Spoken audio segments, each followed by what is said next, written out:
Hello বন্ধুরা, আমি পল্লবী আর তোমাদের সাথে একটা নতুন ভিডিও নিয়ে হাজির হয়েছি।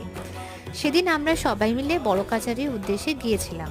আসলে আমার মায়ের মানসিক ছিল যে মেয়ের চুলটা ওখানে দেবে আর মোটামুটি 2 বছরের আগে ওখানে পুজো দেবে। তো সেই জন্য আমরা গন্তব্যস্থলে পৌঁছানোর জন্য সবাই মিলে একটা গাড়ি ঠিক করলাম যে চলো গাড়ি করে সবাই মিলে যাই। তো যথারীতি বড় কাছারি পৌঁছাবার পরে তো আমার মায়ের ইচ্ছে ছিল গোপাল দিয়ে পুজো দেবে। তো যেহেতু সেজন্য একটা গোপাল নিয়ে নিয়েছিলাম, গোপালটার দাম মোটামুটি নিয়েছিল ওই 200 টাকার কাছাকাছি হবে। তো আমরা বাড়ি থেকে ফুলের মালা নিয়েই গেছিলাম, আর ওরা শুধু চেলির কাপড় দিয়ে সাজিয়ে দিয়েছিল।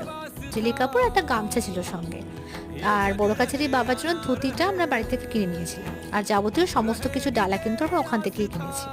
তো দেখো এখানে সবাই মিলে আমরা বাবার উদ্দেশ্যে রওনা দিচ্ছি, আর মেয়েও কিন্তু হেঁটে হেঁটেই মন্দিরে গেছে।